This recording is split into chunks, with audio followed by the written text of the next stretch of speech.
Hello, you're welcome to this week's edition of Diplomatic Affairs with me, Harriet Nati, and we are coming to you from the Ministry of Foreign Affairs and Regional Integration. This is the only show that brings you happenings from the diplomatic community in Ghana and around the world. We are also in over 40 African countries. Kind courtesy, Pan-African television and streaming on Facebook and on YouTube. A lot happened in the course of the week, and as always, we've put all the stories together just for you. So I'll begin by taking you all the way to Peduase, where the President of the Republic of Ghana, His Excellency Nana Addo Dankwa Akufo-Addo, met with the diplomatic community. Now, President Nana Addo Dankwa Akufo-Addo has appealed to the international community to help resource the ECOWAS bloc, which he chairs, and the African Union in the fight against rebels constituting rampant coup d'etats in Africa and the sub-region. Now, speaking at the annual presentation of New Year greetings organized in honor of the diplomatic corps at the Presidential Lodge in Peduase, the President said there cannot be development on the African continent in the absence of peace and security. Let's take you to Peduase.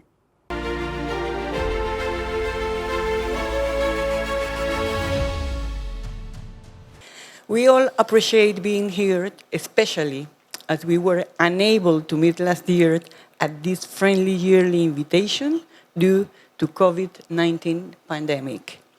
This is an opportunity to exchange with you some of our views regarding your government and the continent from Ghana, an extraordinary observatory which, thanks to your leadership, gives us a unique capacity to observe and understand better the sub-region, the continent, and its relations. This is also an occasion to reiterate our congratulations to you and the Vice President, the First and Second Ladies of the Republic, and your administration for having won a second term through democratic means, which once again serve to entrench Ghana's credentials as a true democratic republic and to advance in the realization of your visions and programs for your people and your country. As the head of state of Ghana, you fully demonstrated your commitment to democracy, where we see how peace and dialogue within the different powers prevails. We also see how freedom of opinion and freedom of the press, with acceptance of ideological difference and respect for the rule of law, also prevail. In this regard, we also wish to congratulate you on the classification in 2021 of Ghana as the second most peaceful nation in Africa after Mauritius, as published by the Global Peace Index. We observe how you and your entire administration are working together assiduously in the reactivation of the economy of Ghana, moving it towards a high goal of being sustainable and self-sufficient. The industrialization, energy, oil and gas, and other sectors of the economy are also seeing advancements and are related to your vision of a self-sustainable Ghana. Your commitment with higher education to the youth, with free senior high school, has resulted in very successful enrollment in high schools, as well as the establishment of STEM centers with the initiative to empower the youth for global opportunities and the creation of new innovation hubs.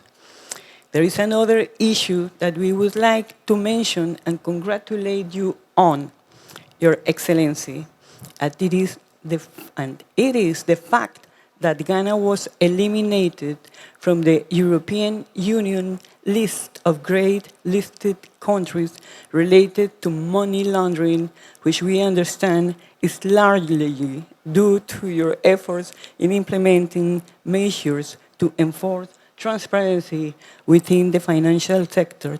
It is clearly a result of the fight against corruption. Economically, under your leadership, we saw for the first time an agreement between Ghana and Cote d'Ivoire for the sale of cocoa in a coordinated way for the benefit of both countries. Your Excellency President Akufo-Addo, let me now address some words to you to explain why I admire your leadership, which in my view, I understand as your capacity to deal with complex matters at different levels, but at the same time, set high goals to overcome challenges far beyond the problem. On behalf of the President of the Republic of Ghana, His Excellency Nana Addo Dankwa Akufo-Addo, I warmly welcome you all to this year's exchange of New Year greetings with ambassadors and heads of international organizations accredited to Ghana. I am happy to see you all, both familiar and new faces. And on behalf of His Excellency, the President and Government of Ghana, I'd like to extend appreciation to your respective governments and international organizations through you and cooperation extended to Ghana in the past year. That support contributed to Ghana's achievements domestically and internationally. I would like to convey our thanks in particular for your support for Ghana's successful bid for non-permanent membership of the United Nations Security Council. Your Excellencies, these past 2 years were filled with a great deal of uncertainty as the world grappled with the COVID-19 pandemic since its outbreak towards the end of 2019. It had been our collective hope that the years 2020 and 2021 would witness a return to normality. Though we may not be out of the woods yet, we look forward to an eventful and normal year in 2022 in view of the successful ongoing vaccination programs and other COVID-19 treatments, which is helping our respective economies to gradually recover.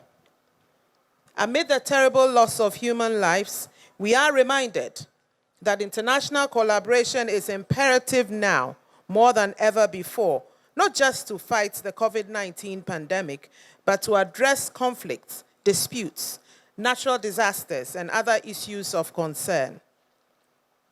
Ghana's commitment to multilateral cooperation and action has already manifested itself by our active participation in the first months of our 2-year membership of the United Nations Security Council.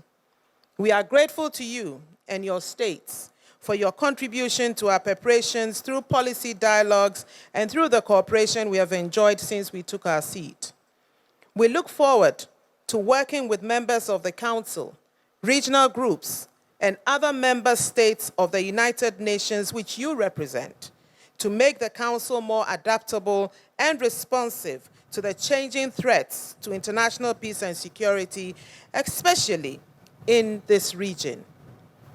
Welcome, Your Excellencies, once again to Pediasi Lodge, the President's retreat in the Aburi Hills, and to this annual event, which affords us the opportunity to exchange greetings, interact with each other, and affirm our shared commitment and dedication to strengthening existing bonds of friendship, cooperation, goodwill, and solidarity between our country and your respective countries and organizations, for our countries and peoples.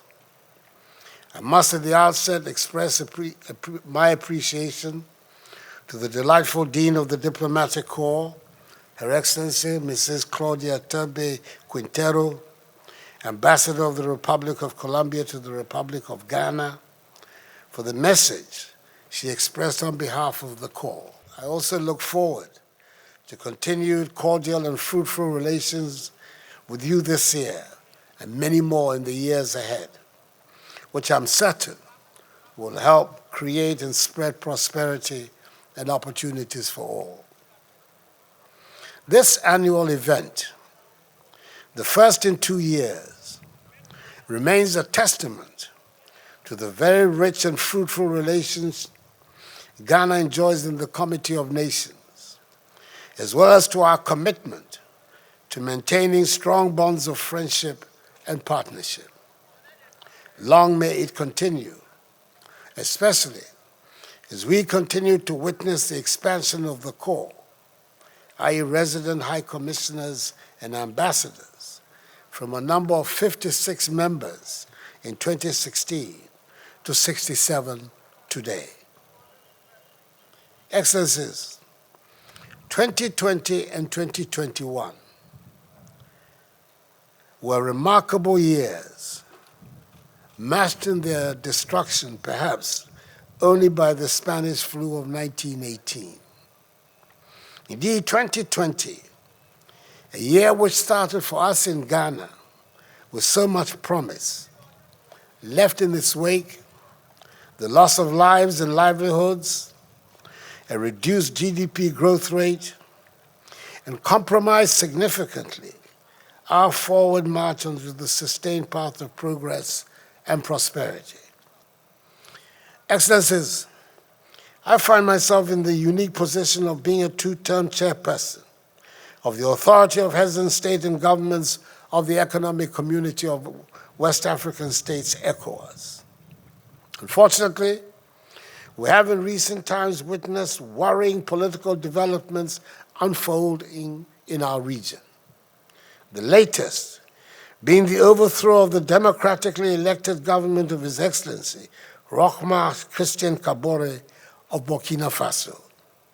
This and the other military takeovers, such as those of Mali on 18th August 2020 and of Guinea on 5th September 2021, represent grave setbacks to democracy for the citizens of these countries, and indeed for the entire ECOWAS community.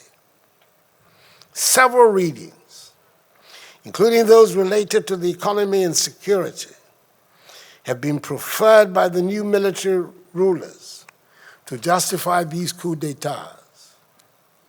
No reason is good enough to dispense with the freely expressed will of the people. Our collective history has taught us these military interventions are never a panacea for addressing whatever challenges with which a nation may be confronted. Decisive steps need to be taken to preserve democracy and freedom in the region, as well as to overcome the additional security challenges posed through terrorist activity. The Authority of Heads of State has therefore, in line with the ECOWAS protocols, suspended the 3 member countries of their membership of the organization and its organs, imposed a range of sanctions on these 3 countries.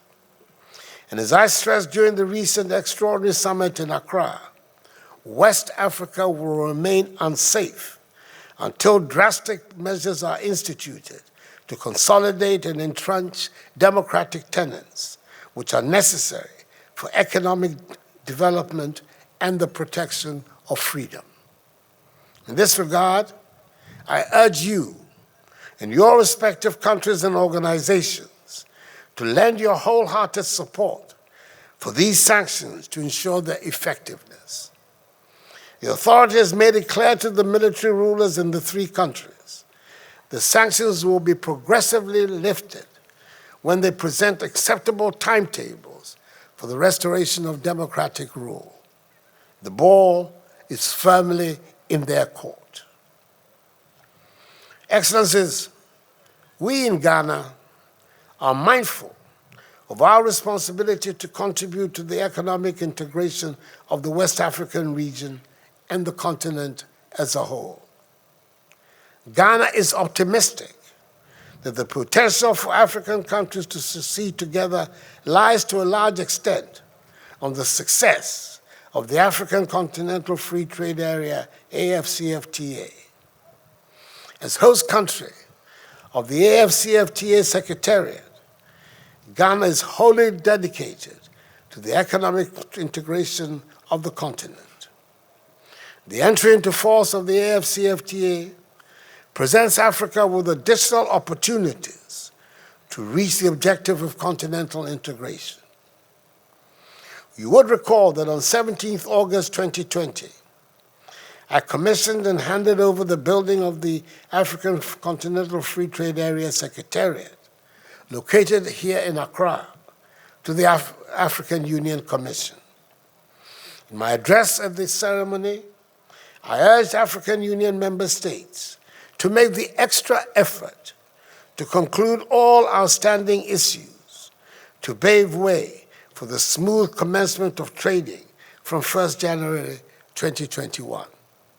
Happily, this target was achieved, and the AFCFTA is today the world's largest free trade area, with a market of some 1.2 billion people and a combined GDP of 3 trillion United States dollars.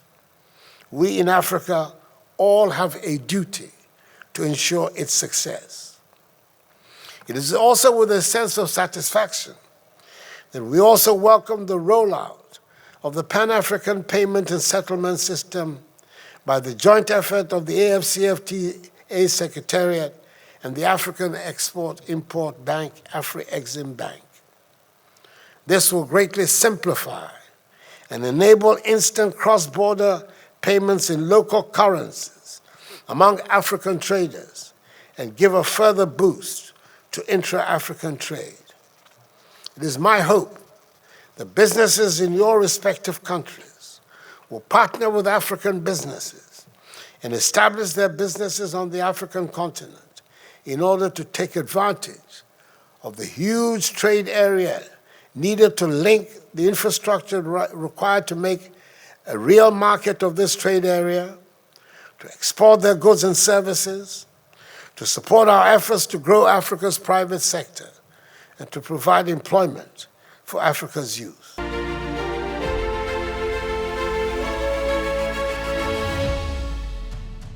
So that was the President of the Republic of Ghana, His Excellency Nana Addo Dankwa Akufo-Addo, engaging the diplomatic corps at the Pediasi Lodge to talk about the past year and, of course, moving forward, some of the interventional policies that he intends to introduce to push the economy or boost the country's economy, and also emphasized on the need for the various international organizations to come on board to resolve the issue of coup d'etats in the west of Africa and also build peace and security so that we can all move forward and develop as a continent and even as partners. Let's take a break. When I come back, I'll present you with the rest of the stories.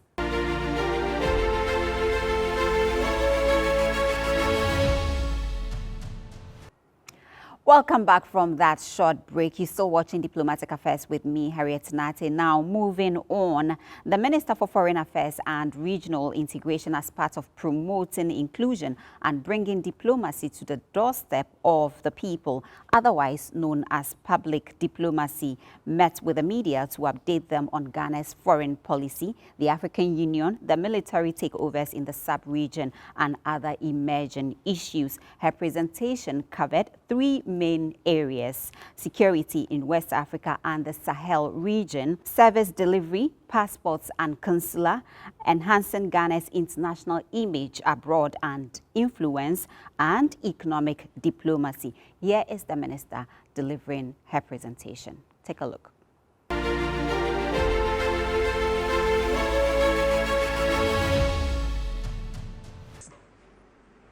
We cannot also discount the flow of small arms and light weapons that accompany those flows of people and terrorists.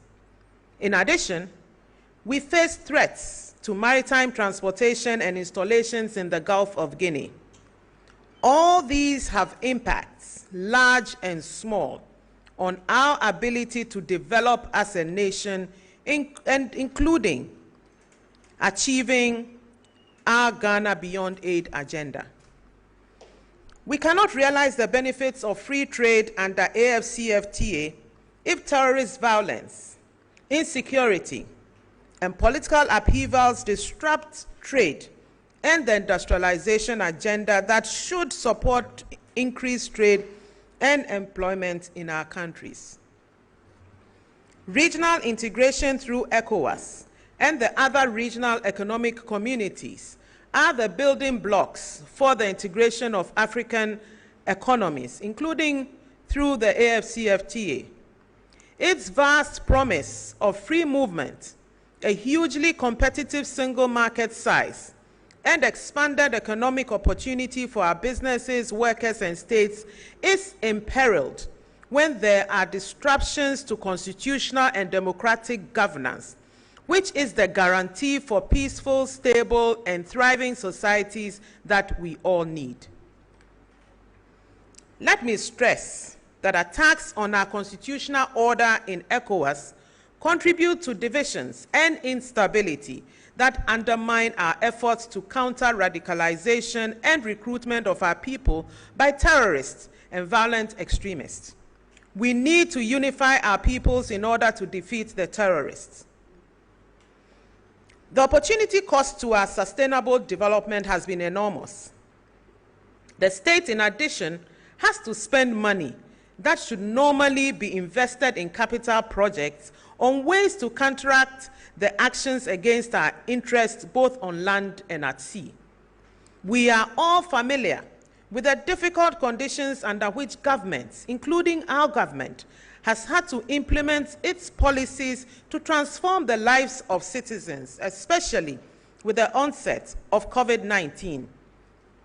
In Ghana, farmers and communities, including those in Agogo and the Afram Plains, may not be aware that they are part of the story of upheaval in the Sahel, but they feel the disruptive and damaging effects of the migrating herdsmen from that region. So do our fishing communities, who have to live with the effects of piracy and foreign vessels fishing illegally in our seas with methods that are prescribed under international law. In today's interconnected world, no individual, no community is immune from the ill winds from elsewhere. Our diplomatic work has been fully responsive in this regard. In Ghana's capacity as chair of ECOWAS, under the able leadership of President Nana Addo Dankwa Akufo-Addo, we have provided leadership to address the sources of division and instability in our member states. This has also involved engaging in mediation and facilitation processes, bringing the various parties involved together to explore viable solutions and tackle national crisis that has the potential to affect us all. In my capacity as chair of the ECOWAS Council of Ministers, I have been active, playing mediation and good offices roles in West African states at the behest of the authority of ECOWAS heads of state and government. Since last year, I personally have led many ECOWAS missions to Mali, Guinea, and Burkina Faso, which are aimed at resolving the political crisis in those countries. My ministry also facilitated the organization of the emergency summits, which were convened by His Excellency the President, who is chair of the ECOWAS Authority, on the situations in the ECOWAS member states concerned. In the midst of the various crises, we successfully led ECOWAS to agree to a reform of its institutional structure, including the reduction of the number of commissioners and a substantial reduction in its budget. Our achievement will ensure a more efficient organization with the greatest proportion of its budget channeled into community programs with the greatest impact on the lives and livelihoods of ECOWAS citizens.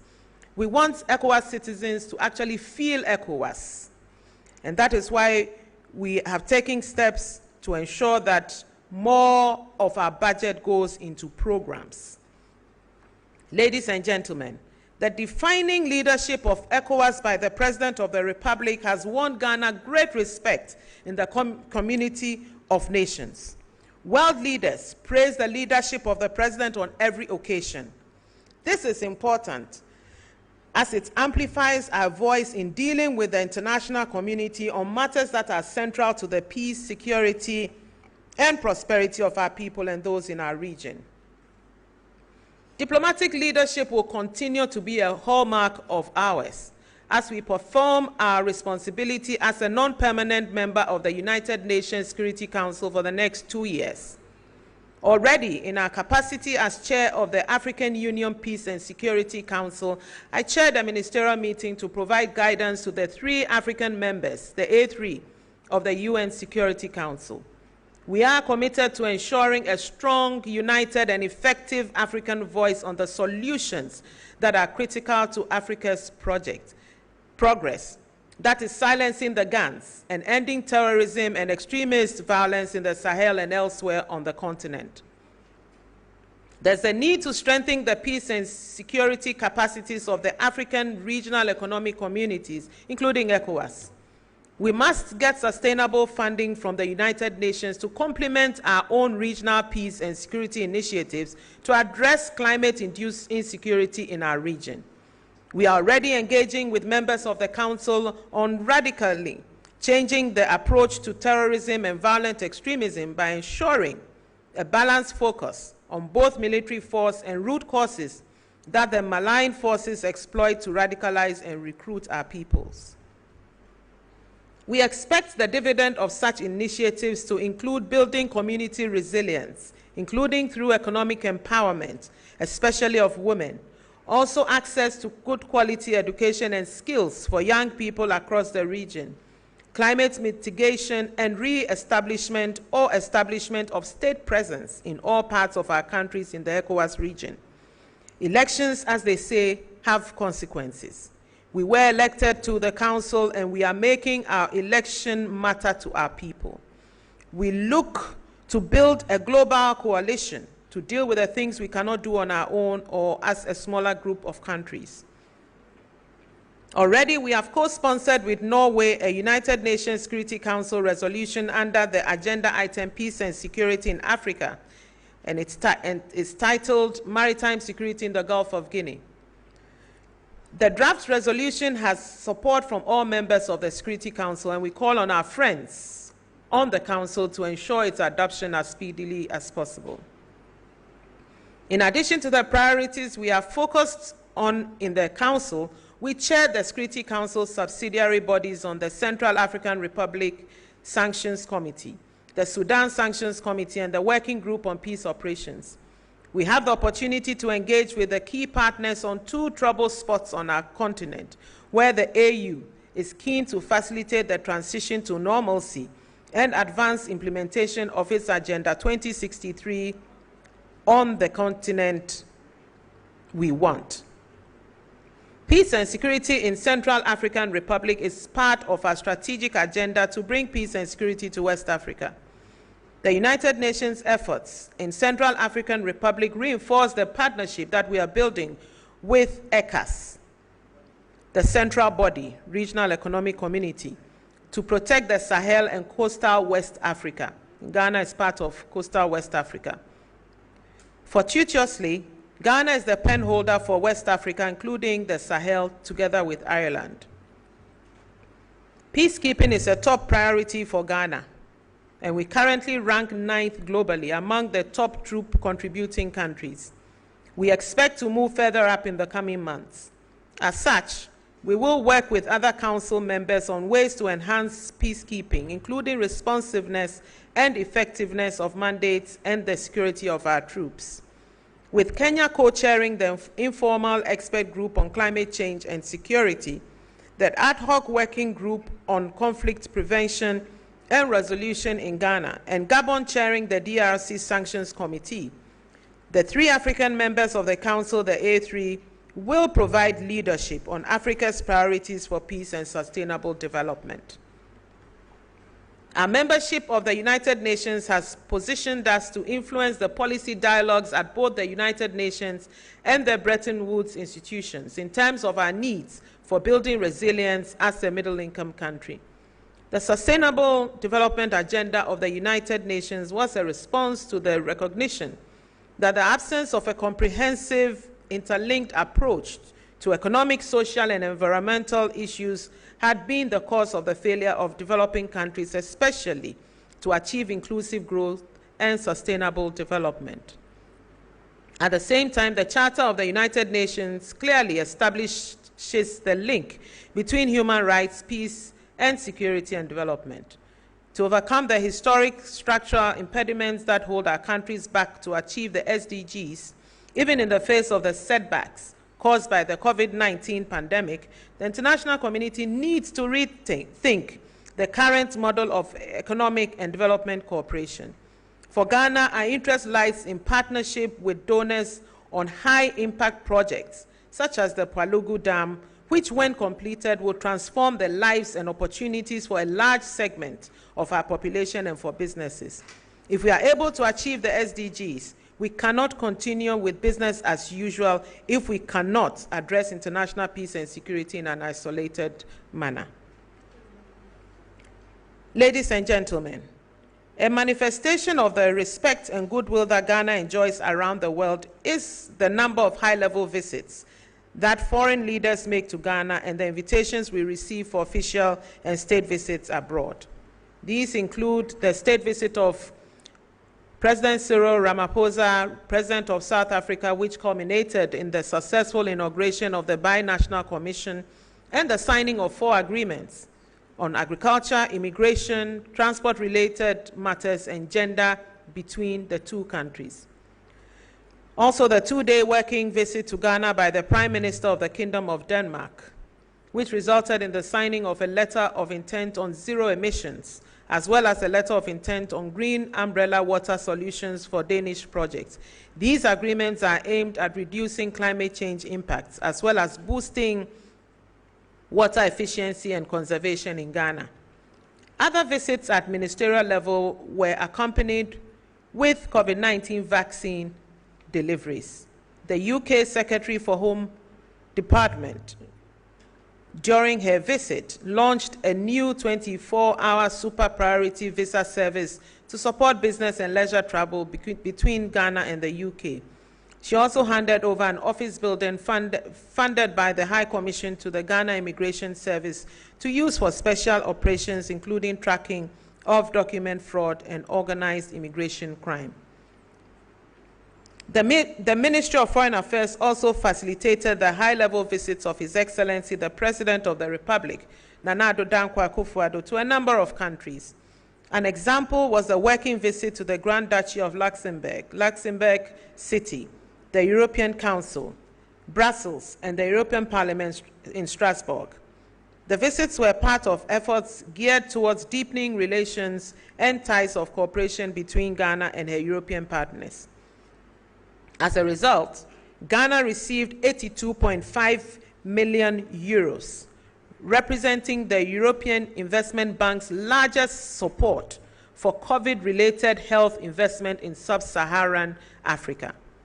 This support was intended to contribute to government's efforts to strengthen the country's health care, as well as provide specialist medical equipment and medicines under Ghana's National COVID-19 Health Response Plan. Other outcomes were the signing of bilateral air services agreement and double taxation agreement, elimination of double taxation taxes on income and on capital, and the prevention of tax evasion and avoidance. I also undertook official visits to a number of countries, including the Democratic Republic of Sao Tome and Principe, where I signed 4 agreements of cooperation, namely general cooperation, political consultations, waiver of visa requirements, and tourism cooperation.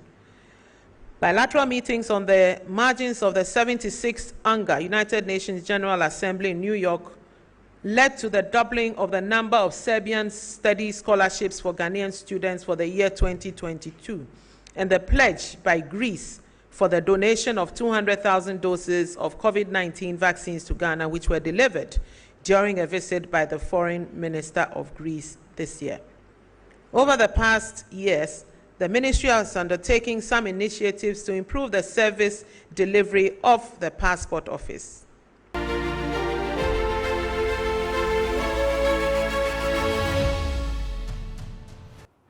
The British High Commissioner to Ghana, Her Excellency Harriet Claire Thompson, has paid a courtesy call on the Minister for Foreign Affairs to get updates of happenings in Burkina Faso. There is more to the story after this break.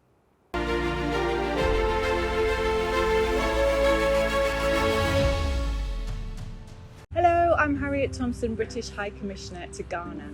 From 4 o'clock this morning, the UK removed all COVID-19 testing requirements for people travelling to the UK. This is excellent news for people going from Ghana to the UK to visit friends or family, to build their businesses, or just for a much-needed holiday. The UK recognises COVID vaccination certificates from over 180 countries, including, of course, from Ghana. For people who have not yet been fully vaccinated, you'll still need to take a pre-departure test and then a PCR test on or before day 2 after arriving in the UK. For more information, please visit www.gov.uk/UK Border Control.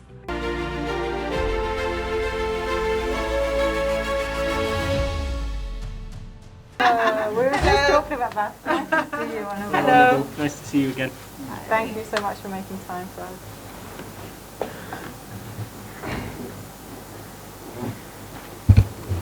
Resident Ambassador for Burkina have not yet presented credentials, and with recent developments that looks like it is even more uncertain, let's say, for now at least. So of course we've been watching things closely from that perspective, but also because Ghana is taking such a strong and prominent positive position with the presidency of ECOWAS, but also from its seat on the UN Security Council too. I wondered if you might share a bit about how you see things progressing in Burkina particularly, but perhaps in the region more broadly. We noted that ECOWAS decided not to impose sanctions beyond suspension of membership on Burkina, and wondered how you see progress with Burkina and ECOWAS perhaps looking different from what has happened with Mali. We also really enjoyed reading your article in the Financial Times. It was super, and noticed your press statement earlier this week as well, in which you talked about an early warning system, and we'd love to hear a bit more about that, if we may, and also the suggestion of some sort of standby force, be that under the auspices of ECOWAS or potentially a Accra Initiative or something different. It's been something that we've heard from different places, but we'd love to understand more about what that's actually about. So on UNSC, thank you for the excellent intervention that you made on the Women, Peace and Security dialogue earlier. We're really enjoying having Ghana as a partner on the Security Council, and I know our missions are in touch frequently about that. You've been clear about what your priorities are for your time on the Council, and I wondered within that if there are particular areas where we could potentially work together.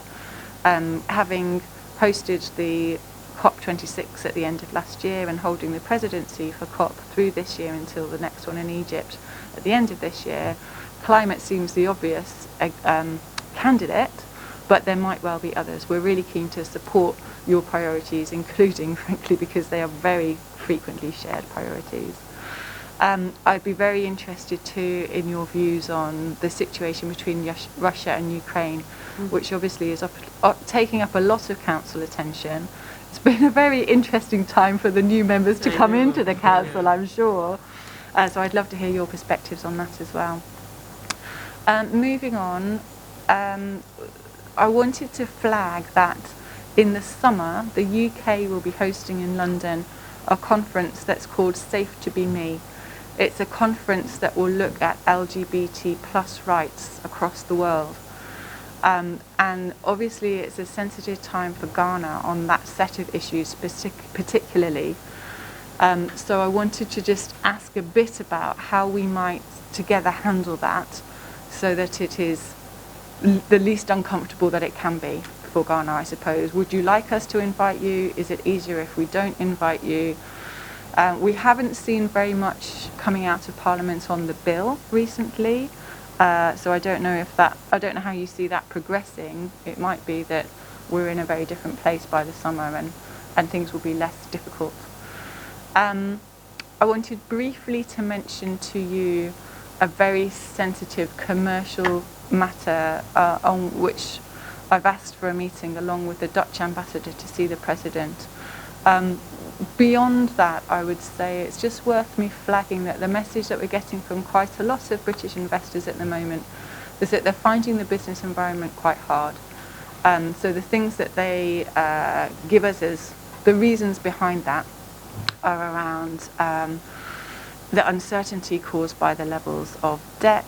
Part of the continent, specifically West Africa, is a bit uncertain at this point in time, as a result of all that's happening around us, the coups and all, and it's kept us quite busy.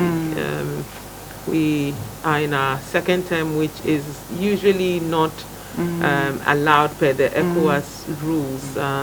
They decided that each country, each president will do 1 year and then it moves on to another.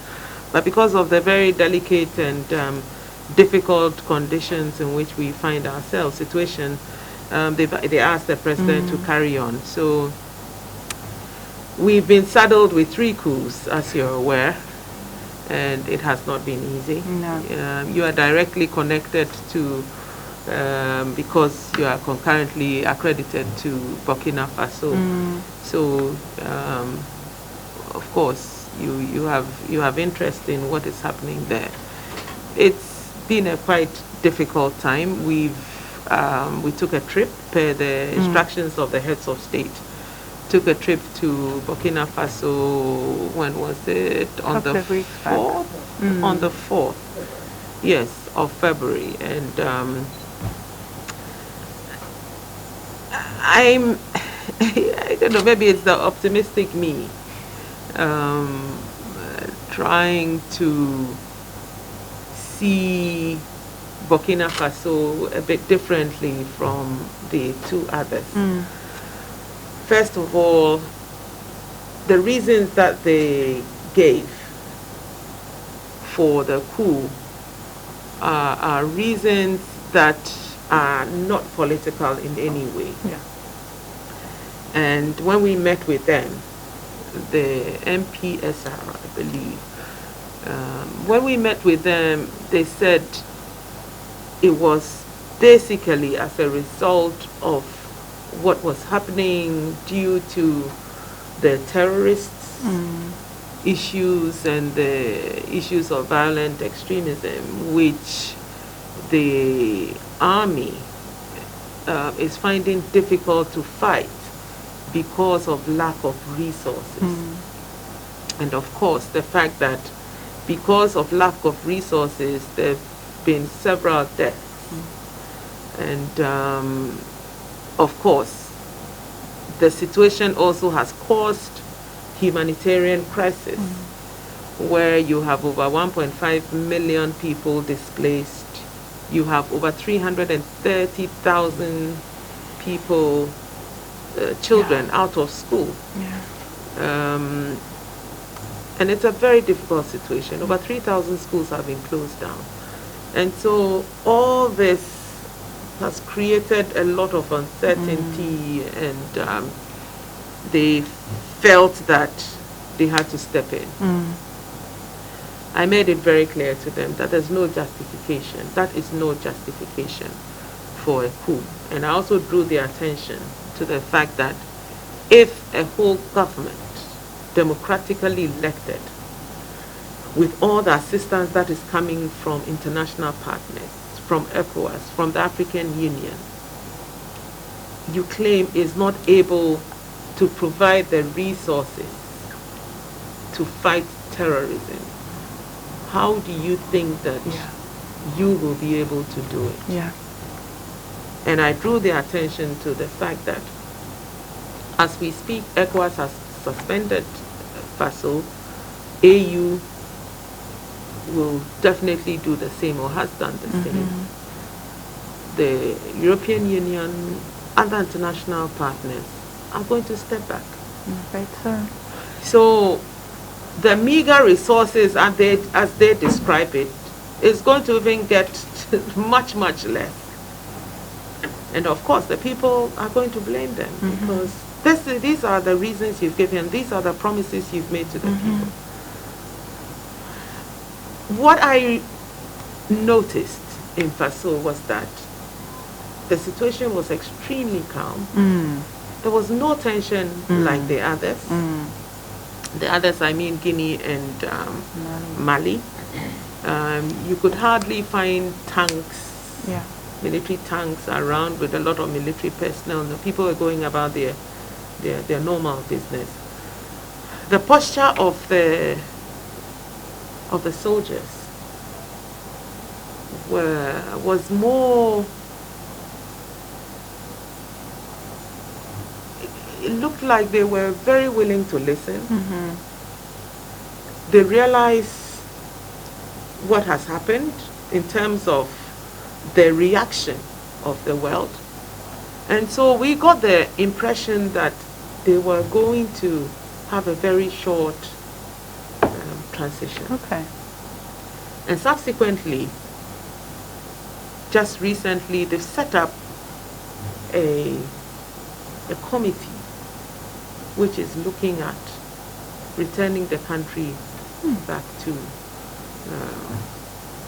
the norm. So I'm hoping that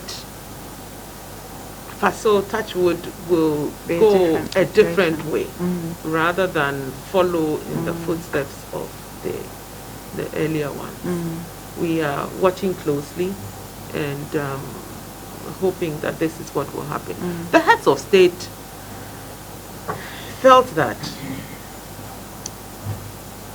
they should give them a little bit of time. And I was happy that that had happened. Because you look at, and they recognized the fact that each situation was different. And therefore, it was not a one-size prescription for all three. In any case, ECOWAS sought to work and negotiate with Mali. We came up with a deadline for them. Unfortunately, we are nowhere close to them fulfilling it. And there's been a lot of back and forth. For Guinea, they were giving 6 months. So whereas for Mali, it was negotiated and it was a long transition. In our view, 18 months. For Guinea, they were giving 6 months. 5 months, 5.5 months now down the line. They've now set up the Transition Council, which is like the equivalent of the parliament. They have some way to go.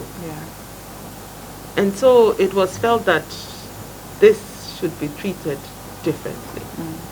So the heads of state are going to meet again at some point to see whether any progress by themselves has been made. And if so, is it acceptable? And so this is a different approach, and we're hoping that this approach will work. I'm not supposed to be, but I have a good feeling that this might be a little different. So different from the other we cross our fingers and hope that. So that's the context within which, and already we've seen that a committee has been set up by the transition president, and he's given them 2 weeks to come up with the roadmap to elections. So let's see what happens.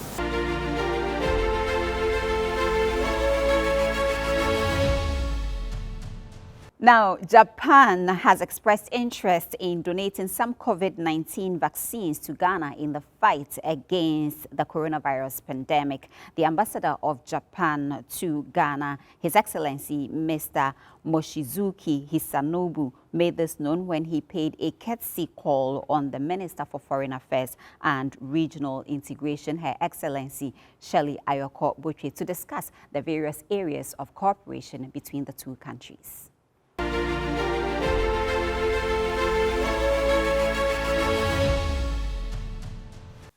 Contribute to the important agenda, Ghana Beyond Aid. As the Honorable Minister has emphasized this Jethro office opened here, and there are lots of new development, establishment of the assembly plants of the Toyota, Suzuki, and the Nissan will be also following. And it's really a new development. And when I was here, the number of Japanese companies over 50. So it has doubled. Yeah. And small and medium enterprises of Japan have also started investing in Ghana. And I believe the number will be increasing after, in a way, the post-COVID era. And Japanese investment and trade with Ghana will further be expanded. And I'd like to do my best to further strengthen our economic relationship with Ghana. His Excellency the President has formally appointed the new Ghanaian ambassador to Japan very recently, and we are very happy and waiting for her arrival in Tokyo, and our mutual relationship will be further strengthened with her presence in Tokyo, and I will also do my best here.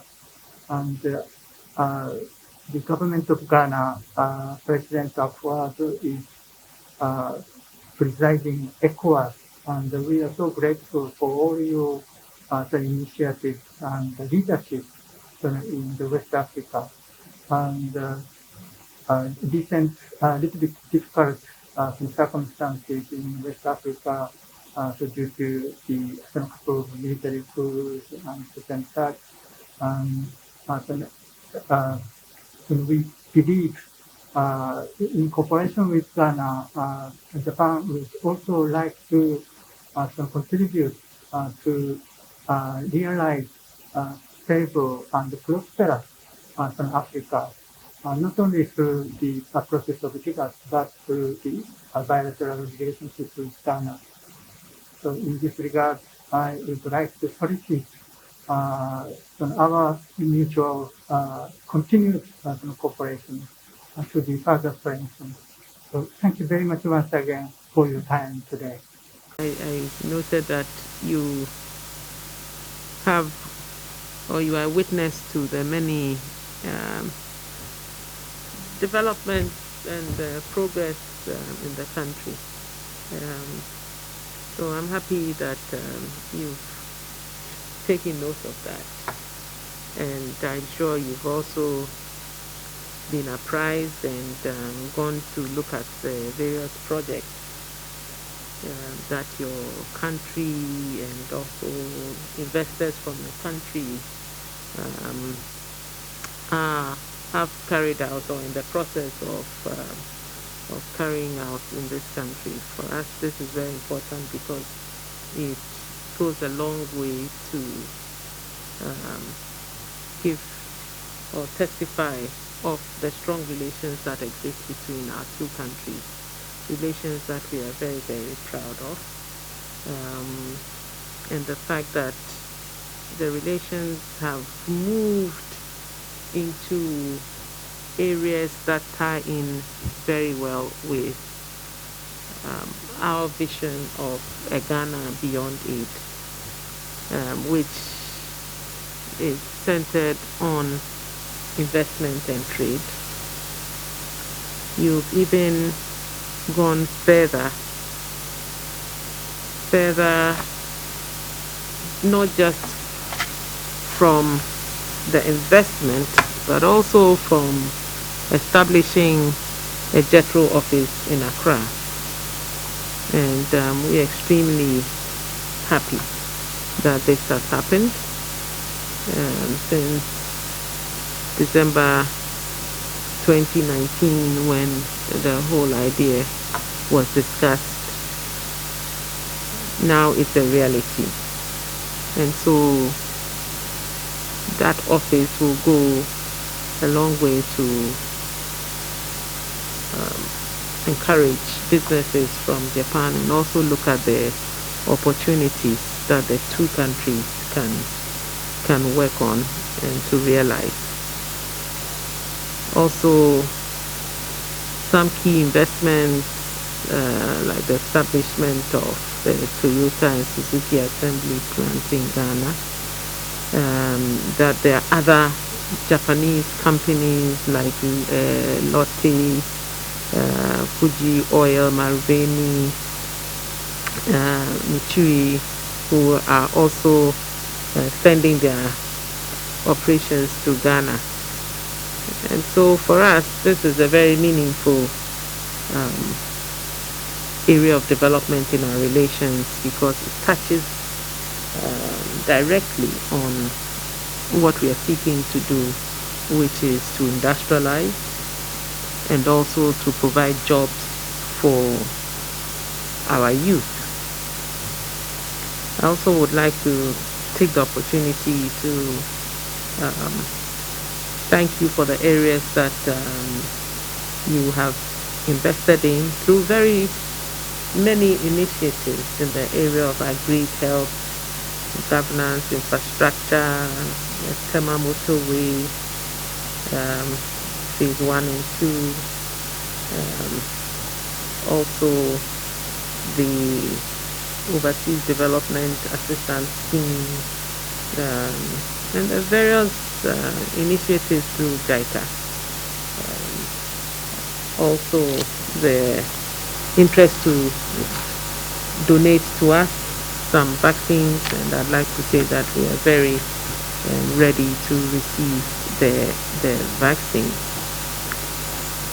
So, Ambassador, it's a very meaningful relationship that we want to even develop further. We need that relationship enhanced because it goes towards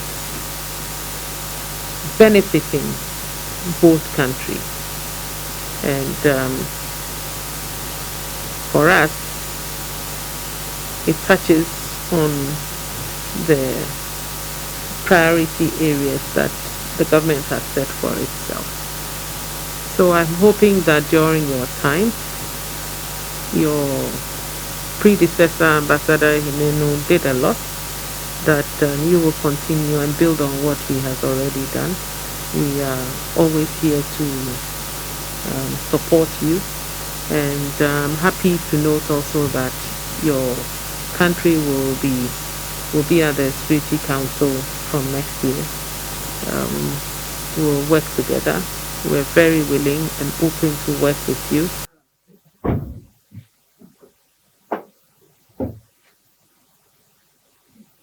Very wonderful.